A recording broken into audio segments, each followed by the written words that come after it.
반갑습니다. 귀하고 복된 주일날 하나님의 은혜의 자리 앞에 나온 여러분을 진심으로 환영합니다.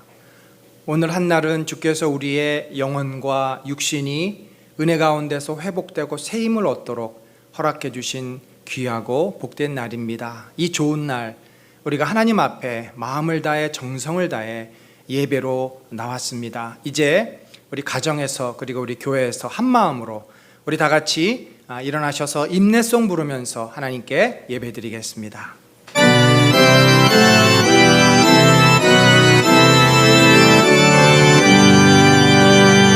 다 찬양하여라 전능한 창조의 주께 내 혼아 주 찬양 평강과 구원의 주님 성도들아 주 앞에 이제 나와 즐겁게 찬양하여라 다 찬양하여라 온 영광과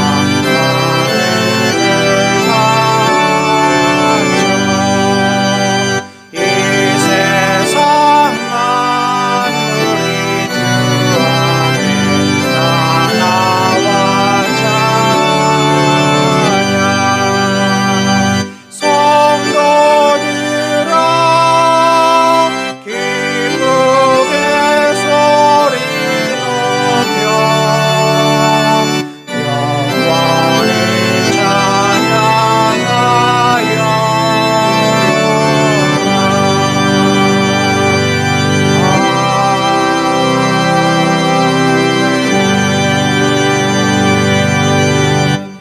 우리 다 같이 한 주간을 돌아보시면서 참회 기도 주님께 올립니다.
만왕의 왕 되신 여호와 하나님의 이름을 찬양합니다.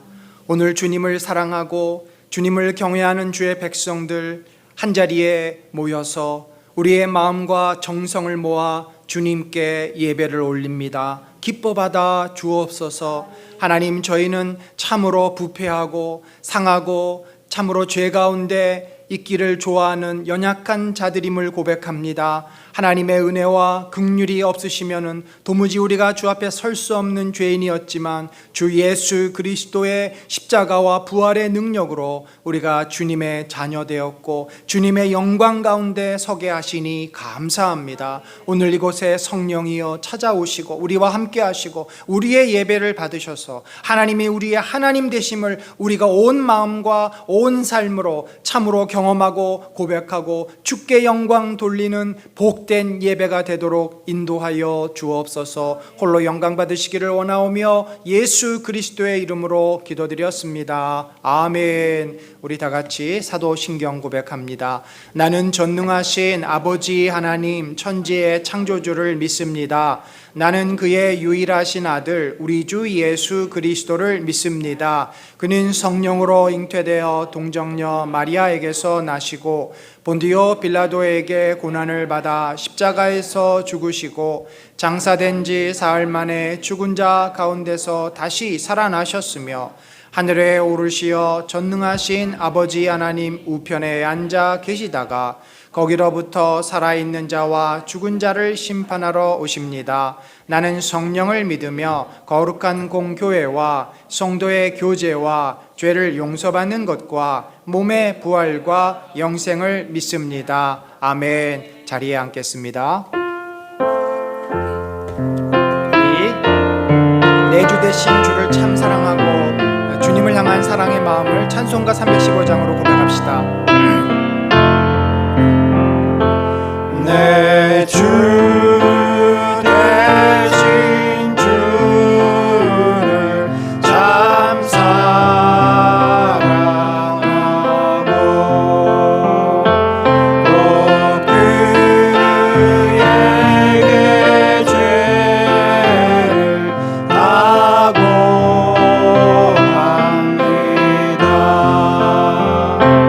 그는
시간에 같이 기도합시다.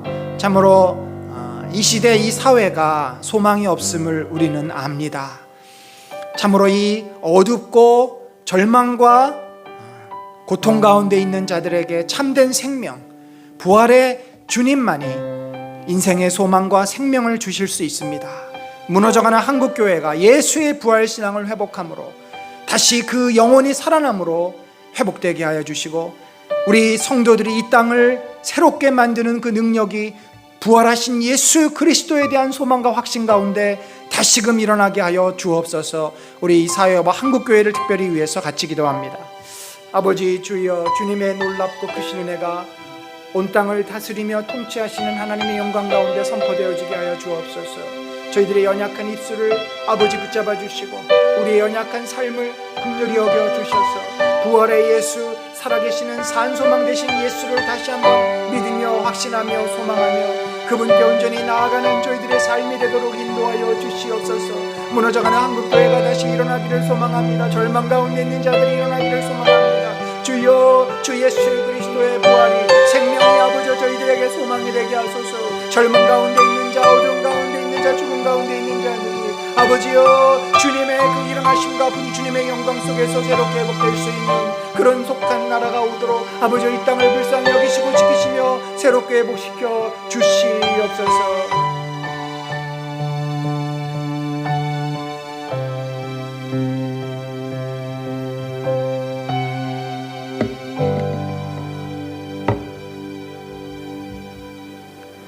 만유의 주 만왕의 왕이신 하나님, 존귀와 찬양과 영광을 올려드립니다. 거룩하고 복된 주일, 주님이 택하신 성도들을 통하여 예배를 기뻐 받아 주시옵소서. 주님의 자비하시고 크신 은혜 아래 저희의 죄를 고백합니다. 가정에서, 직장에서, 숨쉬는 모든 공간에서 하나님의 말씀을 따라 살지 못하고 죄인의 약한 본성을 따라 살았음을 용서하여 주시옵소서. 이 시간 드리는 예배를 통하여 우리의 오염되고 부패한 죄성이 발각되어 말씀 앞에 무릎 꿇게 하시고 주님의 한없으신 은혜 아래 저희의 죄를 깨끗게 씻어 주시옵소서. 코로나로 어려움을 겪고 있는 가운데 계속해서 희망보다는 고난과 고통이 가중되는 시대를 살고 있습니다. 또한 탈레반으로 인한 아프가니스탄의 분열과 IS의 테러 가운데 이 땅 가운데 어느 것 하나 소망을 둘 것이 없음을 고백합니다. 오직 우리의 소망은 예수 그리스도뿐이오니 저희의 믿음이 흔들리는 이 세상 가운데에서 넘어지지 않게 하여 주시고 말씀으로 더욱 굳세어지게 하여 주시옵소서. 그리하여 교회가 더욱 든든히 세상 가운데 서게 하여 주시고 교회로서 그 사명을 잘 감당하게 하여 주시옵소서. 성도들의 가정과 삶을 주께서 지켜주시고 그들의 걱정과 근심 가운데 주님의 평안과 안위를 허락하여 주시옵소서. 특별히 고3 수험생들을 주께서 지켜주시고 그들이 수능을 준비하는 가운데 건강 주시고 지혜와 명철을 더하여 주시옵소서. 그리하여 끝까지 완주할 수 있도록 주께서 힘을 더하여 주옵소서. 몸이 아파 치료 중에 있는 성도님들이 있습니다. 그들을 긍휼히 여겨 주시옵소서. 그 마음을 어루만져 주시옵소서. 그들의 치료 가운데 회복과 또한 건강한 일상을 되찾을 수 있도록 인도하여 주시옵소서. 이 시간 말씀을 듣습니다. 전우택 교수님을 통하여 말씀으로 역사하심을 믿습니다. 성령의 조명 가운데 그 말씀이 깊이 깨달아 하나님의 크신 사랑과 은혜를 경험하는 복된 시간 되게 하여 주시옵소서. 예배 가운데 하나님 홀로 영광 받으실 줄 믿사오며 예수님의 이름으로 기도드리옵나이다. 아멘.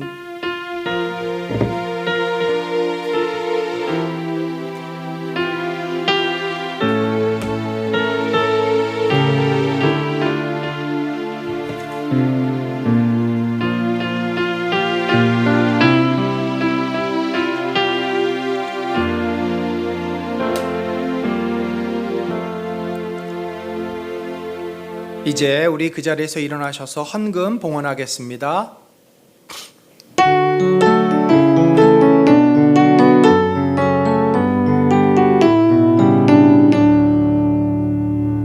내게 있는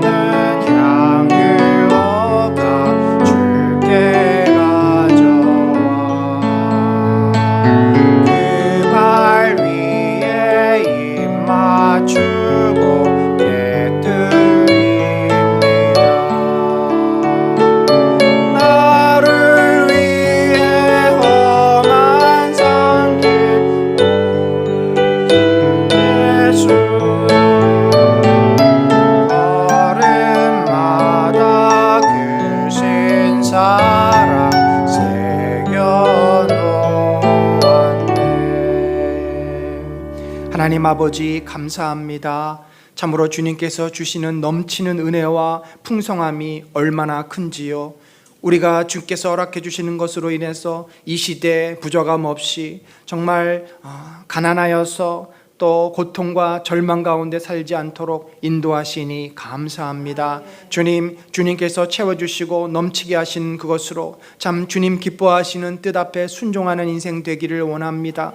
주께서 저희를 왕으로 부르신 것이 아니라 주의 백성, 주의 종, 청지기로 부르셨사오니 우리의 삶의 목표와 의미를 분명히 깨닫고 주께서 주신 것을 내 것이라 착각하지 아니하고 주의 뜻대로 지혜롭게 순종하며 쓸 줄 아는 복된 손, 복된 마음 되도록 축복하여 주옵소서. 주께서 저희들의 헌신과 수고로 더욱더 영광 받으시기를 간절히 바라오며 이 모든 말씀 살아계신 예수 그리스도의 이름으로 기도드렸습니다. 아멘. 자리에 앉겠습니다.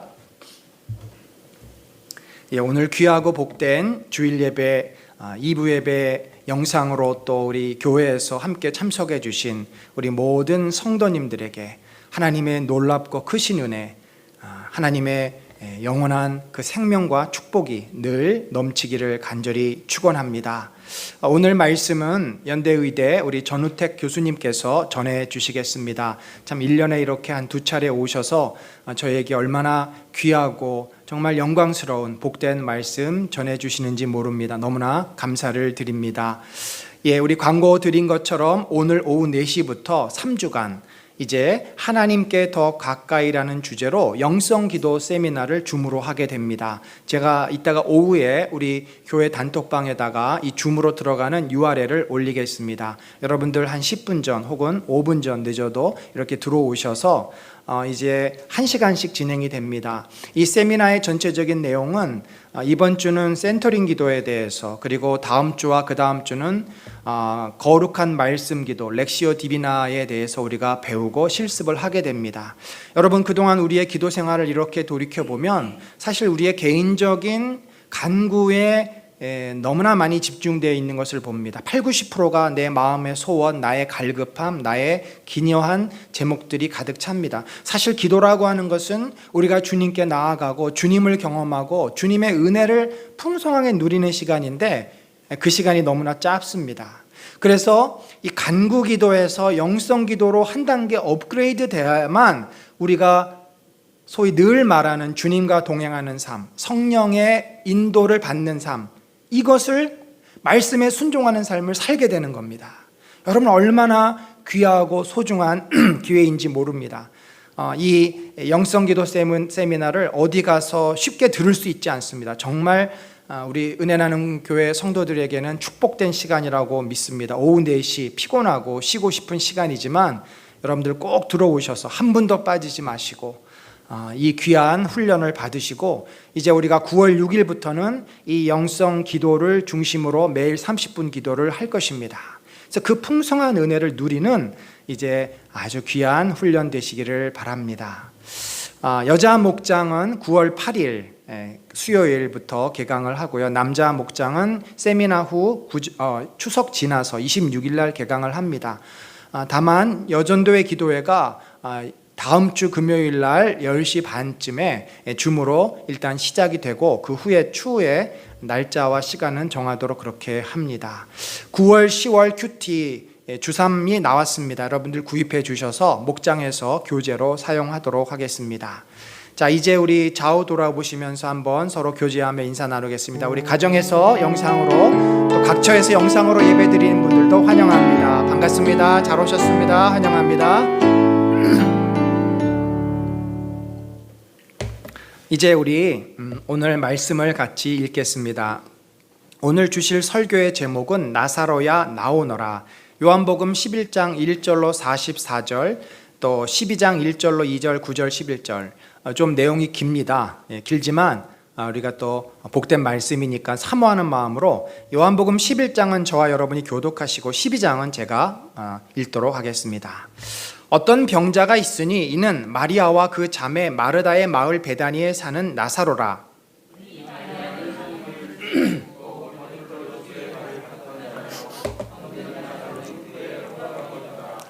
이에 그 누이들이 예수께 사람을 보내어 이르되 주여 보시옵소서 사랑하는 자가 병들었나이다 하니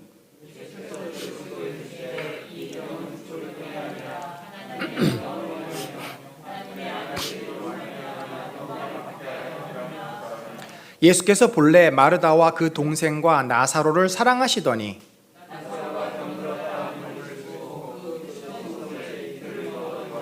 그 후에 제자들에게 이르시되 유대로 다시 가자 하시니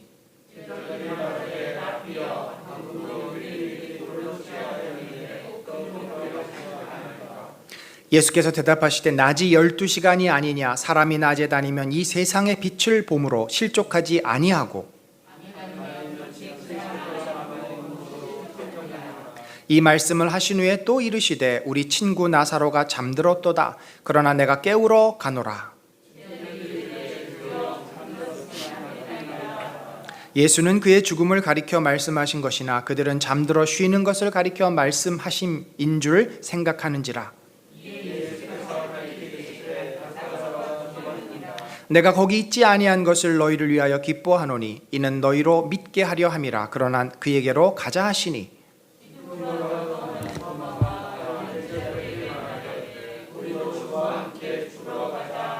예수께서 와서 보시니 나사로가 무덤에 있은지 이미 나으리라. 많은 유대인이 마르다와 마리아에게 그 오라비의 일로 위문하러 왔더니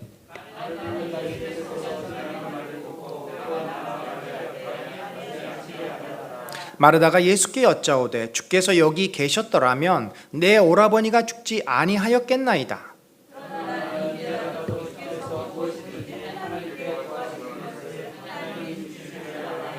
예수께서 이르시되 내 오라비가 다시 살아나리라.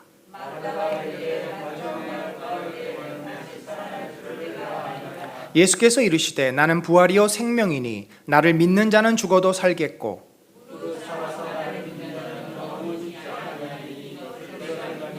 이르되 주여 그러하외다. 주는 그리스도시요 세상에 오시는 하나님의 아들이신 줄 내가 믿나이다.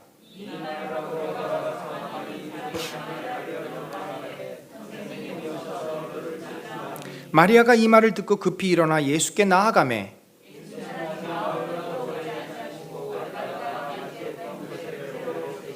마리아와 함께 집에 있어 위로하던 유대인들은 그가 급히 일어나 나가는 것을 보고 곡하러 무덤에 가는 줄로 생각하고 따라가더니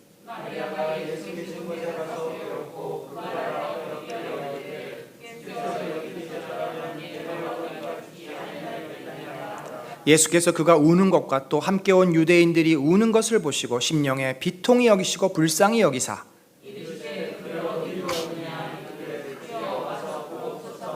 예수께서 눈물을 흘리시더라.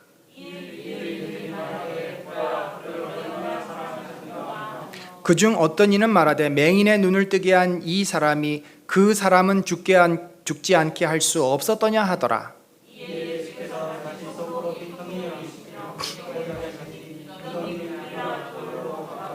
예수께서 이르시되 돌을 옮겨 놓으라 하시니 그 죽은 자의 누이 마르다가 이르되 주여 죽은 지가 나흘이 되었음에 벌써 냄새가 나나이다.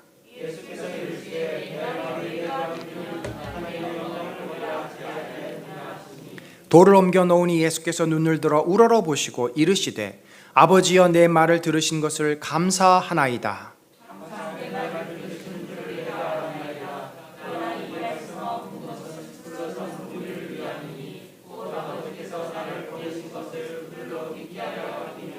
이 말씀을 하시고 큰 소리로 나사로야 나오라 부르시니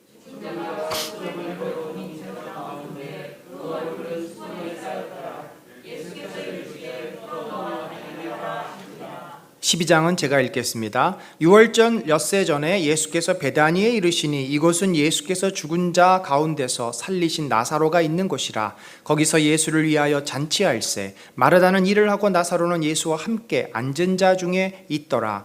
유대인의 큰 무리가 예수께서 여기 계신 줄 알고 오니 이는 예수만 보기 위함이 아니요 죽은 자 가운데서 살리신 나사로도 보려 함이로라. 대제사장들이 나사로까지 죽이려고 모의하니 나사로 것 때문에 많은 유대인이 가서 예수를 믿음이러라. 아멘. 이제 우리 전우택 교수님 나오셔서 귀한 말씀 전해 주시겠습니다.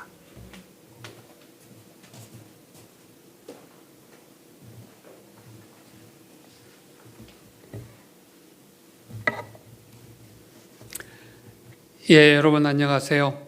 오늘 거룩하고 기쁜 저희 주일날 함께 예배드릴 수 있게 되어서 저한테도 큰 기쁨이고 영광입니다. 오늘 여러분께서 같이 봉독해 주신 요한복음 11장의 이야기는 우리에게 매우 특별한 이야기입니다. 이 이야기의 배경이 되고 있는 베단이라고 하는 곳은 예루살렘으로부터 직선거리로 한 3.5km 정도 떨어져 있는 곳이고, 그곳에는 예수님의 친구이자 제자들이었던 마르다와 마리아 그리고 나사로가 살고 있었습니다.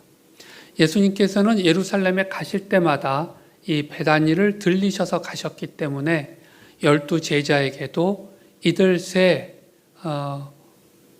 오누이는 매우 친숙하고 친한 관계였습니다. 그런데 예수님의 제자였던 이 나사로가 어느 날 갑자기 아프기 시작합니다. 며칠 지나면 좋아질 줄 알았는데 그의 상태가 점점 위중해졌고 이제는 죽을지도 모른다는 상황에 들어갔다는 겁니다. 그러자 나사로도 원했을 거고 마르다와 마리아가 급히 예수님께 전령을 보냅니다. 와서 도와달라고 하는 것이었습니다. 그런데 그 당시 예수님께서 거하시던 곳은 세례 요한이 세례를 주던 요단강 건너편의 자리라고 성경은 기록하고 있는데, 여기로 가신 이유는 예수님께서 예루살렘에 계실 때 유대인들이 예수님을 죽이려고 했기 때문에 예수님은 그들을 피해서 그곳에 가 계셨다는 거였습니다. 베다니로부터 그곳까지는 걸어서 이틀 정도의 시간이 필요한 곳이었습니다. 전령은 도착을 하였고 예수님께 이 이야기를 하였는데 예수님은 그 이야기를 듣자마자 바로 출발하지 못하십니다. 이유는 제자들의 반대였습니다. 아까 여러분들이 읽으셨던 것처럼 제자들은 얼마 전에 유대인들이 예수님을 죽이려고 해서 여기까지 피해 왔는데 또 예루살렘 근처로 간다는 것은 돌을 맞아 죽겠다는 걸 의미하니 안 된다는 거였어요. 그 설왕설래가 이틀을 갑니다. 그리고 마침내 제자들의 의견들이 만들어지게 됩니다. 우리가 도마의 말을 볼 수가 있는데, 그래, 들어가서 예수와 함께 죽자라는 이 결론이 나는 데까지 이틀이 걸렸다는 거예요. 그런데 성경을 보면 사실은 전령이 예수님께 도착한 그날 나사로는 이미 죽었습니다. 그리고 이틀 후에 예수님은 출발하셔서 베다니까지 도달하는데 또 이틀이 지났기 때문에 사실은 나사로가 죽고 나서 4일이 지난 후에 예수님은 베다니에 도착했다는 사실을 알게 됩니다. 그리고 예수님은 이미 나사로가 죽었다라는 것을 알고 계셨음을 성경은 기록하고 있습니다. 우리는 이 이야기를 요한복음 11장에서 이미 익숙하게 잘 알고 있습니다. 이것은 많은 설교가 이루어진 이야기이기도 합니다.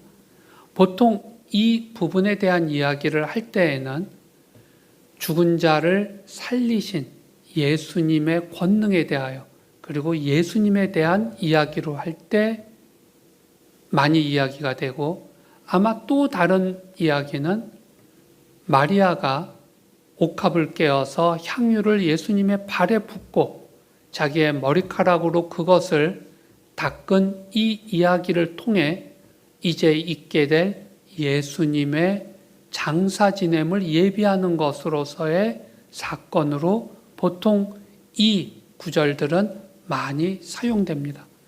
그러나 오늘 저는 여러분들과 함께 나사로라고 하는 사람의 초점을 맞추어서 오늘 이 성경 구절들을 바라보고 생각하려 합니다. 우선 제일 처음으로 우리가 생각할 수 있는 것은 나사로가 체험한 일들이었습니다. 나사로는 예수를 고백했던 사람이었고 예수를 믿는 그러한 사람이었는데 그가 갑자기 아프기 시작한 거예요. 걷잡을 수 없이 아파지게 되었고 너무 고통스러운 가운데 죽게 되었다라는 생각을 하게 되자 두려움이 엄습했을 겁니다. 그리고 급하게 예수님을 빨리 와달라고 요청을 하였던 것 같습니다. 그러나 그 예수님은 끝내 도착하지 못하셨고 나사로는 이것 때문에 크게 낙심하고 고통을 받는 가운데서 결국은 죽게 됩니다. 나사로는 왜 자기에게 이러한 어렵고 고통스러운 일이 발생했는지를 이해하지 못하였을 겁니다.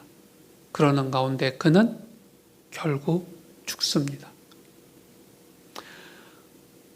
오늘 이 자리에 우리가 함께 예배드리고 있는 모든 분들은 사실은 남들이 아는 또한 남들이 모르는 여러분들만의 아주 특별하고 깊은 고통과 어려움들이 있으실 겁니다. 다른 사람들은 겪고 있지 않는 이 고통과 어려움을 왜 하필이면 내가 이런 식으로 당하고 살아야 되는지를 우리는 이해 못하는 그러한 가정 내에서의, 직장 내에서의, 교회 내에서의 사회적인, 경제적인 여러 가지 고통을 우리는 겪고 있는 겁니다. 그런데 아까 읽으셨던 4절을 보면 예수님은 나사로가 겪고 있는 이 고통이 어떠한 목적과 의미를 갖고 있는지를 설명하고 계십니다. 이 병은 죽을 병이 아니라 하나님의 영광을 위하며 하나님의 아들이 이로 말미암아 영광을 받게 하려 하심이라.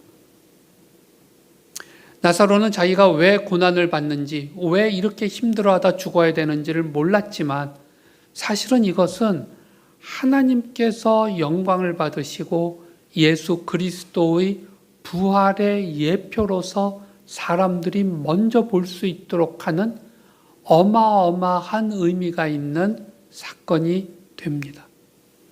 그러나 이 일을 정작 겪고 있던 나사로는 이것이 무슨 의미를 갖는지 모르는 가운데 고통 속에서 죽게 되는 것이었습니다. 사실 우리는 우리가 겪고 있는 이 어려움이 어떤 의미가 있는 건지를, 어떤 목적이 있는 것인지를 모르고 겪을 때가 대부분입니다. 그러나 하나님께서는 우리에게 벌어지는 모든 일들에 대한 그분만의 계획과 목적과 의미를 부여하신다는 거예요. 그래서 여러분들이 지금 삶 속에서 겪고 계신 모든 문제와 어려움은 사실은 참새 한 마리, 우리의 머리카락 하나까지를 세고 계신 하나님께서 그분의 계획과 목적 아래 이루어가고 계신 것이라는 것을 신앙 안에서 고백하는 것이 매우 중요합니다. 두 번째로 우리가 나사로에 대한 생각을 해보게 되면 왜 하필이면은 죽었다가 4일 만에 부활하는 이러한 기적의 주인공으로 나사로를 택했는지를 우리가 생각할 필요가 있습니다.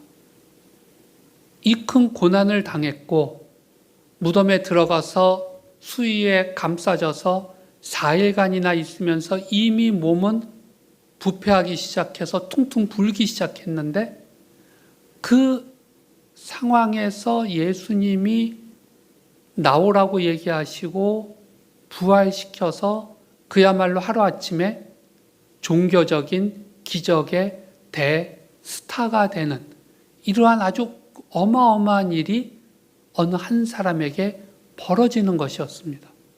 그런데 왜 하필이면 그 수없이 많은 예수님들을 따랐던 제자들, 그 중에는 12제자와 같이 예수님의 아주 핵심 이너서클 사람들도 있었고, 사도 바울과 같이 앞으로 하나님의 사역을 가장 폭넓은 지역에서 해야 하는 그러한 사람들도 있고 막 그랬는데, 또는 여러분들이 잘 아시는 삭개오도 있고 등장인물은 너무나 많습니다. 근데 그들 중에 왜 하필이면 나사로를 택하셨을까? 우리가 소위 말하는 Why me? 왜 하필이면 납니까? 라고 하는 질문을 우리는 하게 됩니다. 왜 나사로를 택하시고 12제자 중에 누구 한 명을 안 택했을까요? 사실은 12제자들이 이미 사람들한테 좀 더 알려져 있었고 12제자 중에 누구 한 명이 이러한 스토리의 주인공이 되었다면 더 많은 사람들한테 이 일이 알려졌을 뿐 아니라 그가 예수를 증거하는데 좀 더 편리하지 않았을까라고 우리는 생각할 수도 있습니다. 그러나 예수님은 나사로를 택하세요. 우리가 오늘 이 내용을 우리가 오늘 겪은 이 스토리 다음에 있게 되었던 예수님이 최후의 만찬을 하시기 직전에 어떤 일이 벌어졌는가를 마태복음 20장 20절에서 28절은 설명하고 있는데, 간단히 표현하면 이제 예수님께서 온 세계와 이스라엘을 통치할 날이 올 것이고 12제자는 12지파를 다스리는 자가 될 것이다 라는 매우 정치적으로 해석될 수 있는 흥분된 이야기를 듣자 12제자들이 누가 제일 높은 사람인가를 갖고 논쟁을 벌이기 시작했다는 겁니다. 우리가 언뜻 볼 때는 베드로가 무조건 제일 대표 리더였던 것 같지만 12제자들은 전혀 자기들끼리 그렇게 생각을 안 했던 것 같아요. 예수님 앞에서 우리는 똑같다라고 생각을 하고 있었던 것 같은데 이 문제가 터진 겁니다. 그러자 야고보와 어머니가 되었던 요한의 어머니가 예수님께 바로 와서 당신이 통치하게 되는 날 자기 아들인 야고보와 요한을 당신의 오른편과 왼편에 앉혀달라는, 즉 12제자 중에서도 제일 높은 자리를 내 아들들에게 달라는 이야기를 하게 되고, 이 이야기에 나머지 제자들이 격분하는 장면들이 나옵니다. 이거는 예수님께서 십자가에 달리기 직전까지도 제자들이 서로 얼마나 일종의 시블링 라이벌이, 자기들끼리의 경쟁의식, 인간적인 태도로 서로를 대하고 있었는지를 보여주는 아주 대표적인 예입니다. 그런데 만일 이 12제자 중에 누구 한 명이 갑자기 아파 죽었다가 4일 만에 부활하는 일이 발생을 하였었다면 과연 어떤 일이 벌어졌을까요? 그 한 명은 대단한 유명한 예수님의 제자로서의 권위를 가지고 돌아다닐 수 있었을지 모르지만 나머지 11명은 예수님이 자기를 택하지 않았다는 것에 대한 실망과 분노, 그리고 저렇게 잘나서 돌아다니고 있는 저 사람을 보는 거가 아주 그야말로 안 입고 와서 난 더 이상 여긴 있지 않겠다 하고 떠날 만한 수준의 사람들이었다는 거예요. 예수님은 그것을 보신 것 같습니다. 그래서 예수님은 12제자 중에 한 명이 아니라 바로 나사로를 택하시는 것 같아요. 나사로가 도대체 어떤 특징을 갖고 있는 사람이었기에 예수님은 나사로를 택하셨을까? 사실 성경은 예수님이 나사로를 매우 사랑하셨다라는 것은 설명하고 있지만 나사로의 특징을 이야기하고 있는 내용은 어떤 것도 이야기하는 게 없습니다. 그러나 우리는 성경에서 이야기하지 않기 때문에 나사로의 특징을 역으로 추정할 수 있는 것들이 있습니다. 그것은 여러분들이 조금 전에 읽으신 요한복음 11장과 12장 앞부분의 모든 이야기 속에서 나사로가 한 이야기는 단 한마디도 나타나고 있지 않다는 것입니다. 매우 상대적으로 요한복음 11장보다 2장 앞에 있는 요한복음 9장은 나면서부터 소경됐던 사람을 예수님께서 치유하시자 그가 안식일에 치유함을 받았다는 이유로 그를 죽이려고 하는 바리새인들과 그 나면서부터 소경되었던 사람의 긴 논쟁이 나옵니다. 여기서 이 나면서부터 소경되었다가 예수님으로부터 치유를 받았던 사람의 이야기가 아주 길게 인용되고 있어요. 사실 그것은 아까 우리가 11장에서 봤던 것처럼 맹인된 자도 눈을 고칠 수 있었던 자가 나사로는 죽는 것을 살릴 수 없었더냐라고 이야기할 만큼 이 나면서부터 소경된 사람이 다시 보게 된 것은 예루살렘 사람들에게 어마어마한 기적이었습니다. 그리고 그 기적의 주인공은 많은 이야기를 한 것이 성경에 기록돼요. 그런데 그거보다 더 큰 기적이었던 나사로의 기적의 주인공, 나사로의 말은 성경에 나와 있질 않습니다. 이게 뭘 의미하는 걸까요? 사실은 나사로가 매우 과묵하고 겸손한 사람이었을 거라는 것을 나타내 보이는 것 같습니다. 4일 만에 죽었다가 살아나서 전 베다니와 전 예루살렘과 전 유다와 사실은 전 로마에서 이제 유명인사가 됐고 일거수 일투족 모든 하는 말 자체가 사람들에게 어마어마하게 알려지게 되는 이 굉장한 위치에 가게 될 사람이 자기가 체험하고 하나님께서 자기를 통해 이루었던 일을 매우 조심스럽고 겸손하고 과묵하게 전하였다는 거예요. 그가 한 말은 예수님의 이 일을 하셨다라는 것 외에는 어떤 이야기도 거의 안 한 것 같아요. 그러니까 요한은 그것을 기록할 필요를 별로 못 느꼈다는 거죠. 예수님께서는 우리 각자에게 우리가 맡을 일을 나누어 주십니다. 베드로에겐 베드로의 일을, 요한에겐 요한의 일을, 사도 바울에겐 사도 바울이 갖고 있는 특징과 배경과 능력에 맞추어서 모든 사역들을 주시는데 나사로에게는 그의 과묵함과 그의 겸손함을 가지고 이 일은 네가 좀 맡아줘야겠다라고 선택하셨다는 거예요.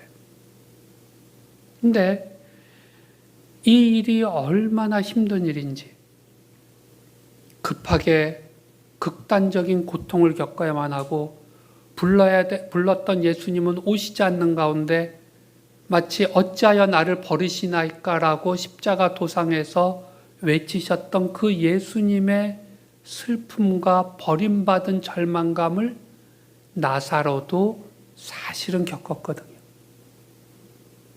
그래서 예수님은 그 무덤 속에 들어가서 누워있는 나사로를 생각하시면서 눈물을 흘리셨다고 성경은 기록합니다. 사실은 나사로에게만 눈물을 흘리셨겠어요? 예수님의 12 제자 중에 가룟 유다와 사도 요한만 빠지고 나머지 10명은 모두 다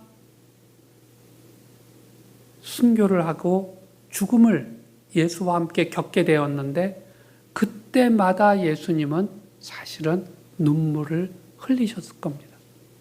중요한 거는 각 사람에게 맞게 예수님은 선택을 하여 사역을 주신다는 거예요.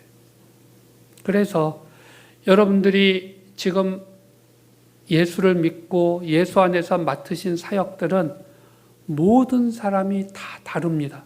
같은 사람은 아무도 없습니다. 그리고 그 사역을, 그 역할을 여러분에게 주실 때 예수님은 예수님이 이미 다 알고 계신, 예수님께서 인정하고 계신 여러분의 특징으로 말미암아 여러분에게 그 역할을 주신 겁니다. 그래서 그것을 우리가 깨닫게 되면 왜 하필이면 나에게라고 하는 이 말에 대해서 나를 택하신 당신의 그 깊은 뜻을 제가 충분히 몰라도 저는 순종하기 원합니다 라고 고백하는 것이 답이라는 거예요. 마지막 세 번째로, 나사로는 마침내 무덤에 들어가 있게 됩니다. 그 당시 유대의 장례 풍습은 사람이 죽게 되면 거기가 워낙 더운 지역이기 때문에 시체가 빨리 부패합니다. 그래서 죽음이 선고가 되고 나면 수의로 싸서 들러매고 바위가 있는 곳에 파낸 자연굴이나 인공굴 속에 시신을 안치한 다음에 밖으로 나와서 그 무덤의 입구를 돌로 막는 것이 그 당시에 유대의 풍습이었습니다. 예수님의 장례와 똑같이 일치됩니다. 그렇게 넣은 다음에 1년을 기다렸다가 드디어 무덤을 열게 됩니다. 그러면 1년 동안 그 시신은 다 부패해서 살은 없어지고 뼈만 남아있는 상태에서 수의를 치우고 뼈를 모두 다 정리하여 항아리에 집어넣어서 자기 가족들, 조상들이 들어가 있는 항아리 옆에 같이 배치하여 놓는 것이, 이것이 유대인들의 장례 풍습이었습니다. 그리고 그래서 이미 나사로는 죽은 지 4일이 지났고 무덤 속에 들어가 있은 지 4일이 되었다는 거였어요. 그런데 예수님은 나사로가 어디 있는가 물어보셨고 무덤 앞까지 가셨고, 그러자 거기서 아주 뜻밖의 이야기를 하십니다. 무덤의 입구 돌을 굴려 내리라는 거였어요. 이 말에 마르다가 몹시 당황하는 이야기를 했다는 것이 성경에 기록되어 있습니다. 이미 죽은 지 4일이 지났고 부패하는 냄새가 진동을 합니다. 그러나 예수님은 입구의 돌을 옮기라고 하셨고, 그리고 나사로를 향해서 말씀하십니다. 나사로야, 나오너라 라고 말씀하신 거예요.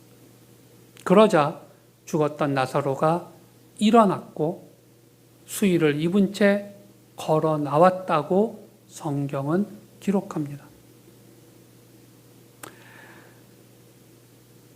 이 순간이 얼마나 어마어마하게 충격적이고 놀랍고 두려우면서도 기쁜 순간이었을까요? 그때 마리아의 표정은 어땠고 마르다의 표정은 어땠고 거기 같이 있었던 12 제자들의 표정과 애곡하려고 왔었던 예루살렘에서 온 조문객들의 표정은 어땠을까요? 무엇보다도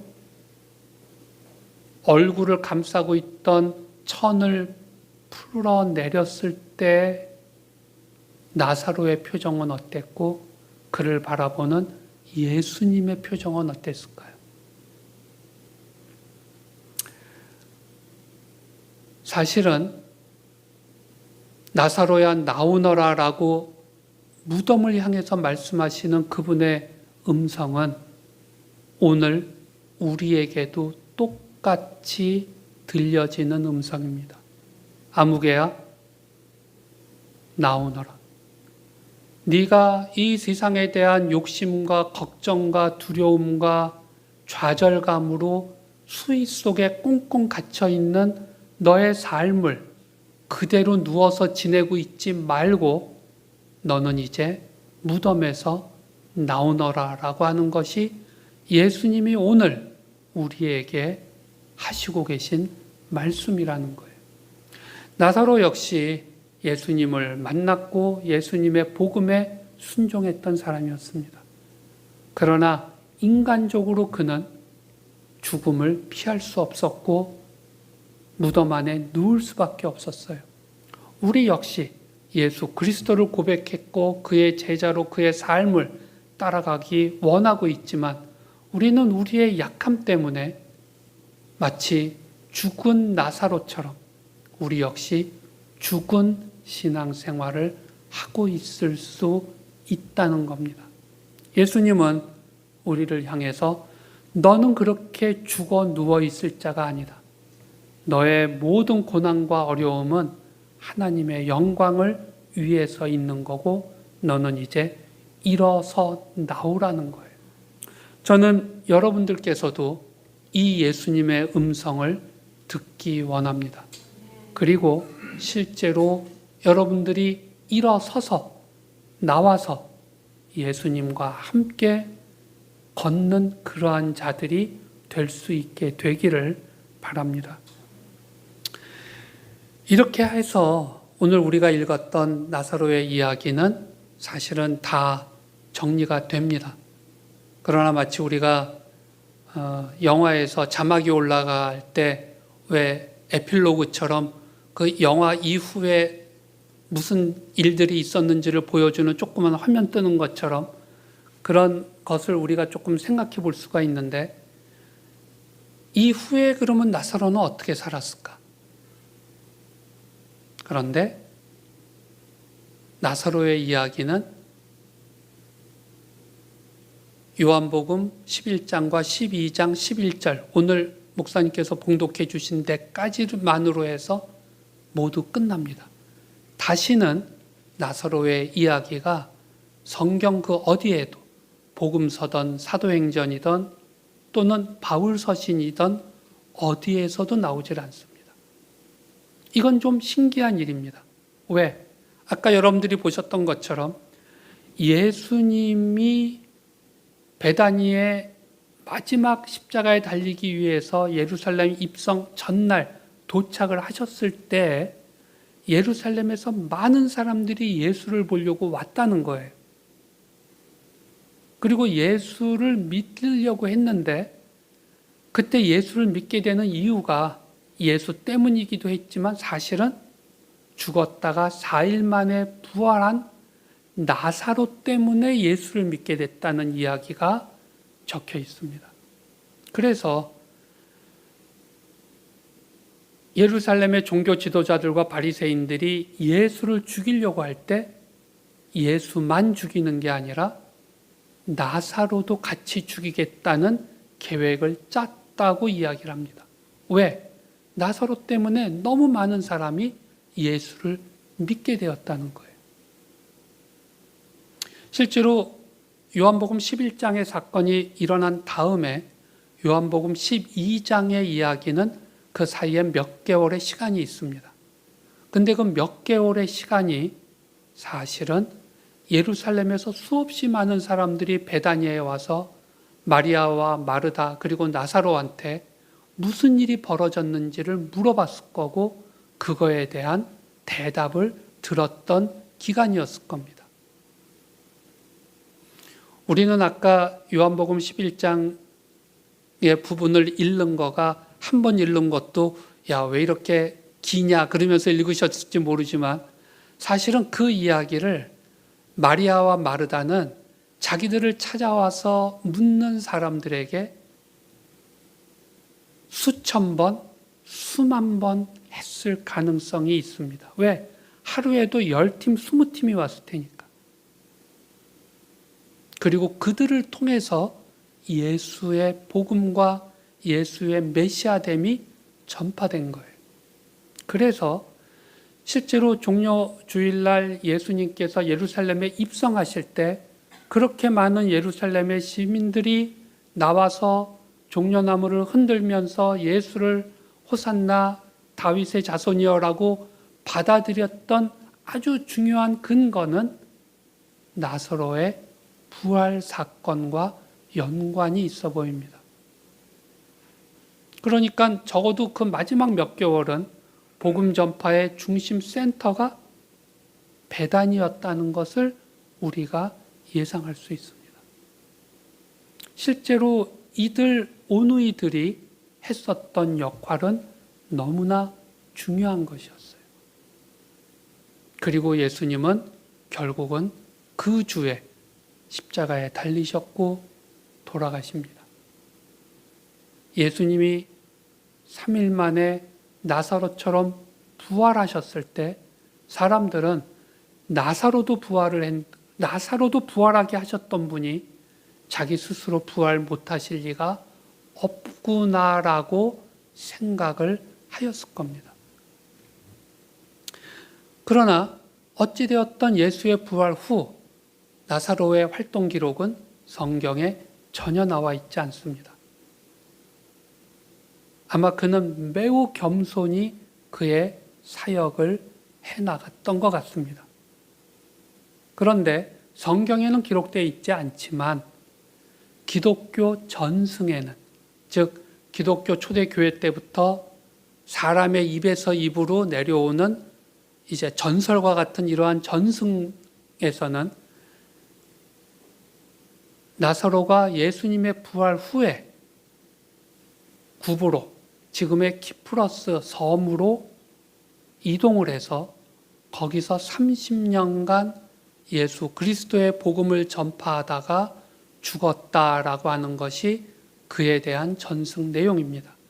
그리고 그는 키프러스 초대 주교로서의 역할을 했다. 이것이 우리가 듣게 되는 나사로의 전승입니다. 근데 흥미있게도 이 나사로에 대해서는 한 가지 전승이 더 내려옵니다. 나사로는 키프로스에서 그의 주교로서의 활동을 하는 동안 아주 중요한 한 가지 특징이 있었는데 그거는 그가 절대로 웃지 않는 사람이었다는 거예요.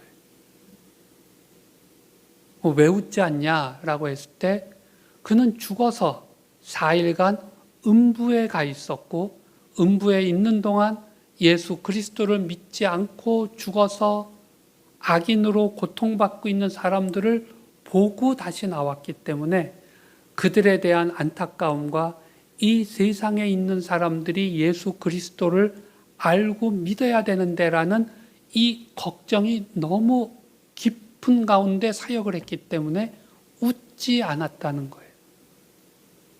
그래서 역설적으로 사실은 유진 오닐이라고 하는 극작가는 그의 아주 대작을 하나 썼는데 그게 나사로가 웃었다라는 게 그 제목입니다. 사실은 그리스 고대 이 연극 형태를 띄어서 만든 작품인데 그래서 사실은 이것을 일종의 역 패러디라고 생각을 할 때도 있어요.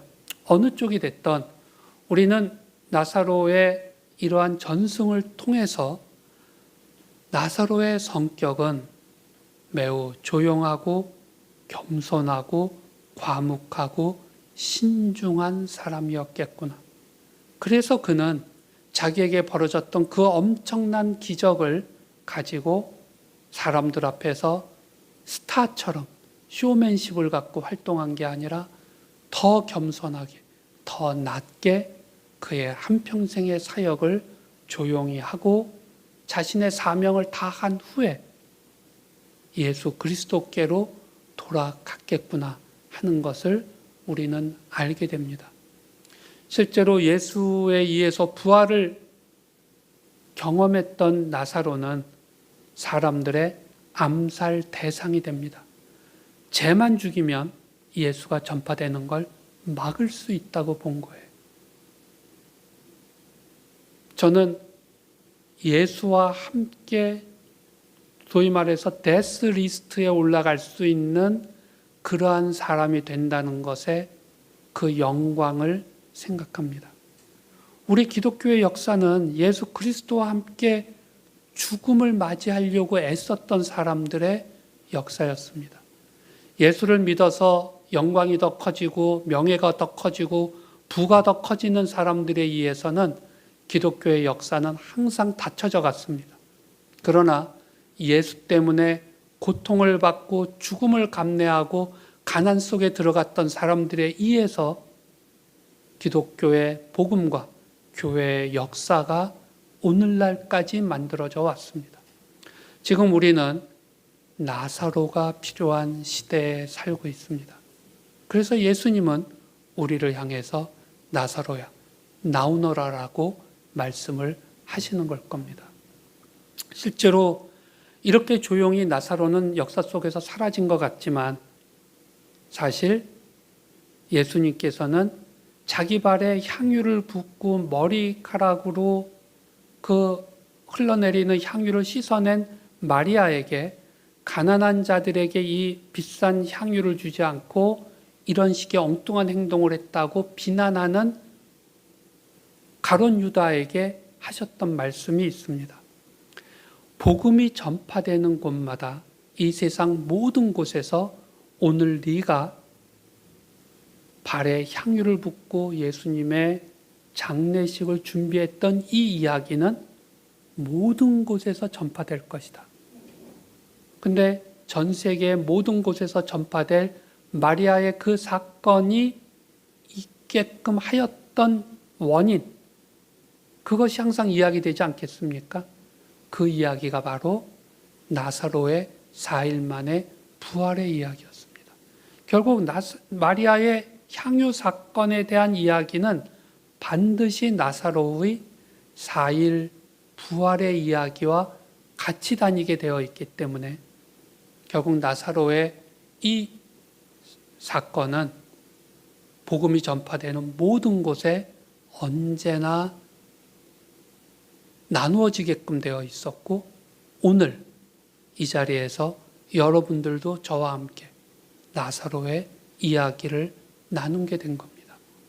그런 의미에서 우리는 딴 사람들이 얼마나 대단하게 인정을 하냐 아니냐가 중요한 게 아니라 예수 그리스도께서 우리를 아시고 우리에게 맡기신 그 사역을 우리가 조용하고도 겸손하게 해 나가는 것, 이것만이 사실은 우리가 의미 있게 예수님의 제자가 되는 방법이다라고 하는 것을 기억하면 좋겠습니다.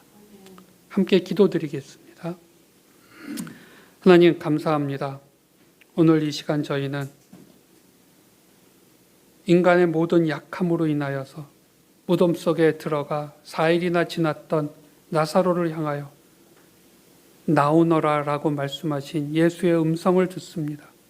주님, 저희는 여러 가지 두려움과 욕심과 어리석음으로 말미암아 죽어있는 삶을 살고 있지만 당신께서 저희를 부르실 때 저희가 일어서고 당신께 나아와 예수와 함께 살아있는 삶을 살아갈 수 있도록 축복하여 주시옵소서.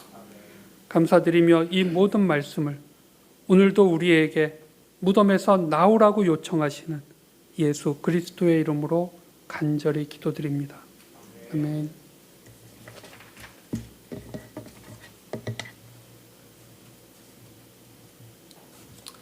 귀한 말씀 너무나 감사를 드립니다. 우리 시간에 한 번 더 기도하고 축도로 예배 마칩니다. 참으로 오늘 말씀 주신 것처럼 저와 여러분 우리 모두가 우리의 서 있는 자리에서 나사로의 삶을 살기를 소망합니다. 이미 주님께서는 우리에게 부활의 생명으로 오셨고 우리에게 영생을 주셨습니다. 이제 우리의 삶이 나사로처럼 내 안에 있는 예수 그리스도, 내 안에 있는 생명, 영원한 생명을 우리가 나 혼자만 갖고 있을 것이 아니고 내 삶으로, 내 몸으로 드러내는 나사로의 삶을 살게 하여 주옵소서. 같이 기도하겠습니다. 하나님 아버지, 참으로 우리를 나사로처럼 부활의 생명으로 부르셨사오니 우리가 서 있는 그곳에서 주여 주여 부활의 생명으로 살기를 소망합니다. 우리의 삶에 부활의 흔적이 나타나게 하시고 우리의 삶에 예수 그리스도가 살아계셔서 우리를 어떻게 변화시키시고 우리를 어떻게 인도하셨는지 우리가 드러내고 증거하는 그 삶이 되기를 원합니다. 그것이 어디 있든지 그곳에서 주님 우리를 인도하십니다. 우리를 살게 하십니다. 생명이 우리 안에 있음을 아오니 우리가 성령을 의지해서 부활의 예수님을 바라보며 살 수 있게 하여 주시옵소서. 지금은 우리 구주 예수 그리스도의 놀라우신 은혜와 하나님 아버지의 무한하신 사랑과 성령님의 감화 감동 교통하심이 참으로 우리가 서 있는 자리에서 이 어둠과 두려움과 소극적인 삶에서 벗어나 주님 부르심에 응답하여 나사로처럼 부활 생명, 부활 예수를 온 삶을 통해 드러내기를 소망하는 심령 위에 지금부터 영원까지 함께 하실지어다. 아멘.